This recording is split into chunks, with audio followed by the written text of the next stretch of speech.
Hey, là, j'ai chaud, là. Ouf. Ça paraît, hein? Ouf. T'es exothermique. Ton affaire, c'est pas juste de l'énergie que tu dégages.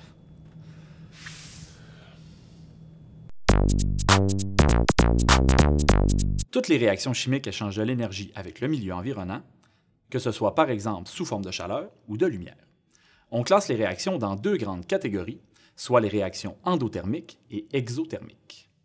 Une réaction endothermique est une réaction qui absorbe de l'énergie, ce qui fait diminuer l'énergie du milieu et donc sa température. À l'inverse, une réaction exothermique est une réaction qui dégage de l'énergie, ce qui fait augmenter l'énergie du milieu et donc sa température. Dans l'équation d'une réaction endothermique, on place toujours l'énergie du côté des réactifs, comme dans l'équation suivante. Réactif plus énergie donne produit. Ainsi, on peut déduire que la réaction est endothermique, car l'énergie est absorbée et sera utilisée pour créer les produits. Voici un premier exemple. Je verse de l'eau sur une planche de bois et je dépose un bécher dessus. Dans celui-ci, je mélange du thiosanate d'ammonium et de l'hydroxyde de baryum. Après quelques secondes, on remarque que l'eau est devenue de la glace. Cette réaction est endothermique puisque pour se produire, elle a absorbé l'énergie du milieu environnant, soit l'énergie de l'eau. La température de l'eau a diminué considérablement, ce qui la fait geler. Dans la vie de tous les jours, il existe plusieurs réactions endothermiques. Par exemple, lorsque l'eau s'évapore, elle absorbe de l'énergie pour devenir de la vapeur d'eau. Un gâteau qui cuit a aussi besoin d'absorber de l'énergie. Dans l'équation chimique d'une réaction exothermique, on place toujours l'énergie du côté des produits.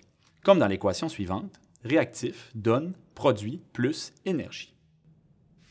Je reprends le même matériel que dans l'expérience précédente, mais, cette fois-ci, je place de la glace sous le bécher. Dans celui-ci, je mélange du chlorure de calcium avec de l'eau. Après quelques secondes, on remarque que la glace commence à fondre sous le bécher. Cette réaction est exothermique puisque pour se produire, elle a dégagé de l'énergie dans le milieu environnant, soit la glace.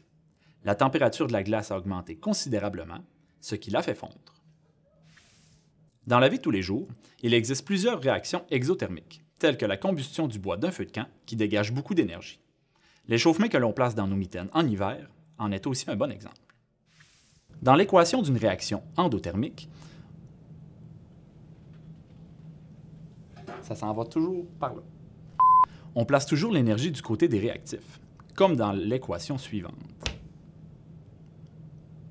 On va recommencer. L'équation.